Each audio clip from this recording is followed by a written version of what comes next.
Hello, everybody. Happy Tuesday. I hope your Tuesday is going well. If this is your first time ever watching one of my YouTube videos, first of all, welcome. My name is Nick Comstock. If you would do me an awesome favor and subscribe. When you subscribe, hit the little notification bell so that you get notified when I upload new videos every day. And just in case you're wondering, yes, I always look like a caveman. You guys, it has been a journey. On January 6th, I was diagnosed with COVID, and then on that same night, I was put in isolation, and then on another night, which I can't even remember right now, I was put into the hospital. And I will tell you, it has been a journey, and I'm just gonna sit back and try to tell you about some of it. My feet hurt. Ow. Okay. So I will say to you that I had the worst hospital care ever. They took me to a hospital called Doctor's Hospital, which is here in Columbus. And it was actually near my company's isolation unit.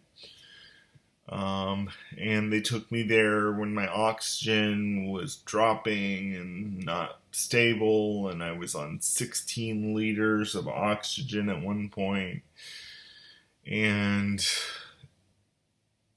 it just was a nightmare. I do have a couple people and a couple things that were my saving grace, which we'll talk about in future videos.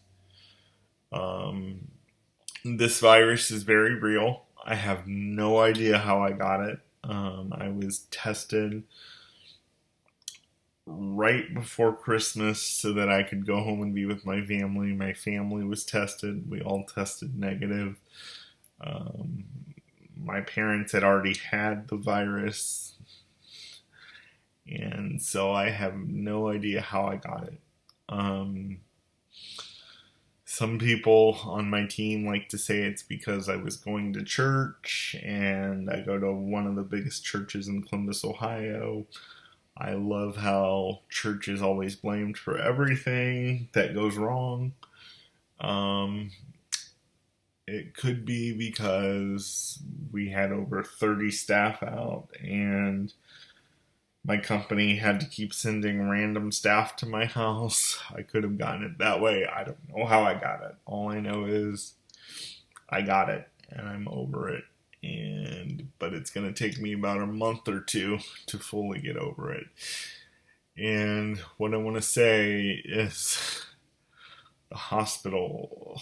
I don't even know if I would send my worst enemy there. Maybe if they really ticked me off, I would send them there. I would have to wait at least 20 or 30 minutes for a call light. I had several accidents on myself because nurses couldn't get there in time or wouldn't.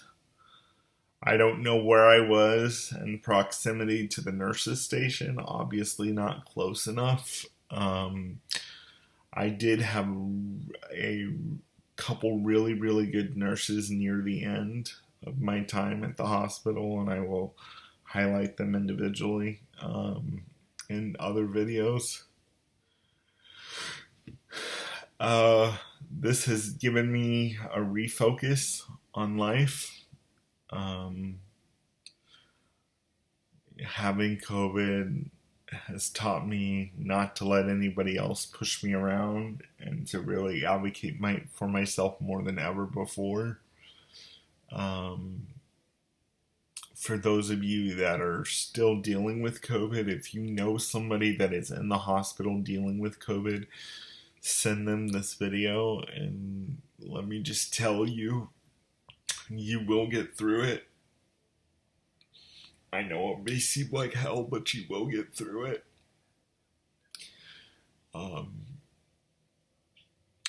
Not everybody can go through what you're going through.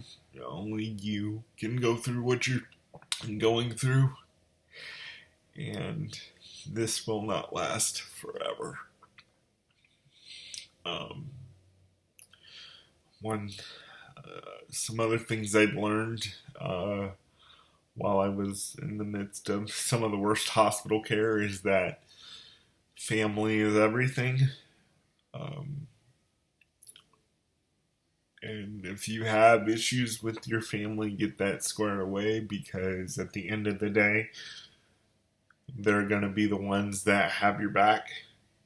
Um, my family's been wonderful. My brother uh, just bought me some groceries. My mom, she was out of town while I was struggling with COVID, and it was just really hard not to have people, not to be able to have people around you.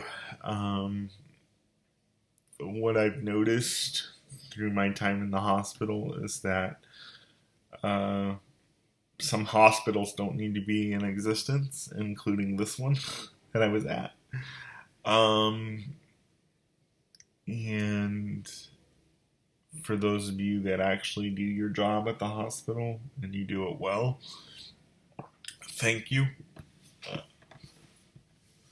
Thank you for keeping people like me alive. I know I'm rambling today. I'm not trying to ramble too much, but it's been 2 weeks and it's my vlog. So anyway, just show your family around you love. You say, I have no blood family that I'm connected with. I don't know if you know this or not. Breaking news. Family does not have to be blood related. I have several family members that are not blood related. Of course, I don't know where they've been the past few weeks, but anyway.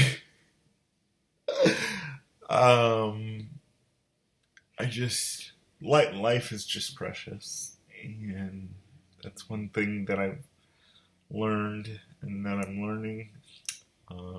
I know it'll take a month or so for me to get over stuff. I want to thank everybody for their prayers and their concern. There were a couple nights during this hospital care, I will be honest, where I did pray and ask God to take me home to be with Him, because I didn't want to put up with it anymore. There were some nights where I was on oxygen and I would try to call the nurse and I couldn't get any help.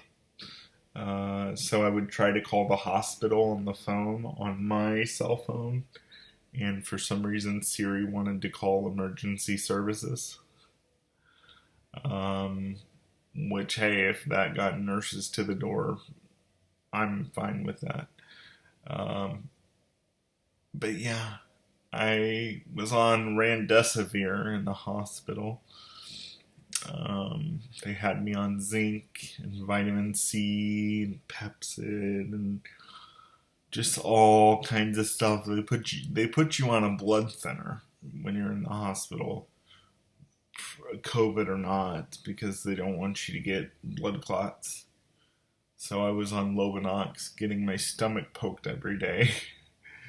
I had about 7 to 10 different IVs because mine kept coming out. My body does not like IVs. It was just not a very good experience. Like I said, I'll highlight a couple of my really, really good nurses and talk about them, and hopefully I'll be able to find them and keep in touch with them because they were just awesome. But other than that, like, there were a couple days I had a male doctor, and then the rest of the days I had a female doctor, and then, I would call to get help, and then they're like, why didn't you pressure call? Like, well, because I kept losing the damn thing. Sorry for those of you who are highly religious for saying the word damn, but I'm just talking. They would come in and be like, well, why are you how did you lose your coli? Well, I just kept losing it. I don't know why. And then I would call the hospital receptionist and be like, I need my nurse's station. Well, don't you have your call light? Well, duh. If I had my call light, I wouldn't be calling you.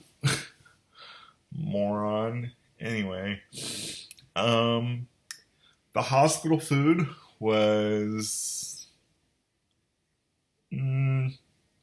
not the best that I've had, and I've had some really good hospital food in times past.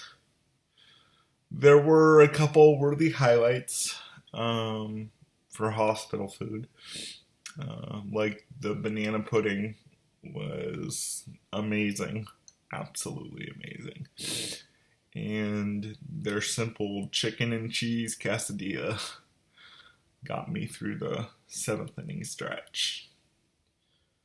I had that every day for a while. I don't know. There were several days that I didn't eat. It all kinds of runs into a blur now. And yeah, but hospital stay wasn't very good. The meds, I guess, were okay. I had double pneumonia in my lungs from coronavirus. They didn't really tell me much. They didn't even tell me. I had to ask them what was going on because they wouldn't tell me anything. And like I said, I had to wait 20 or 30 minutes for a call light most of the time. So it was just not very fun. And yeah, that's my experience. I'll tell you more as time goes on. This video is already 12 minutes, but I just want to say thank you to everybody for your prayers. Thank you for your packages. I believe I'm supposed to be getting a couple more. I haven't received some from some people that said they were sending them. Keep me in your prayers. I am coming back now every day, 7 days a week. I will be here with the start of today, and take all the safety precautions you can. Mask, do it all. And if you get it, you get it. That's the whole attitude I had before this happened, was if you get it, you get it. But that doesn't mean that you shouldn't take all the safety precautions that you need to, because this virus is not a joke. And I would love to hear if you've survived COVID and been through it, what your hospital stay was like, if you had a hospital stay, and how you coped with that and all that stuff. So, yeah. All right, you guys, I'm about 13 or 14 minutes in. I don't want to keep it any longer, but I just wanted to share how I'm doing. And I am here, and it'll probably take me about a full month or so to get fully recovered. But needless to say, I will be here every day. I'll talk to you guys tomorrow. Bye-bye.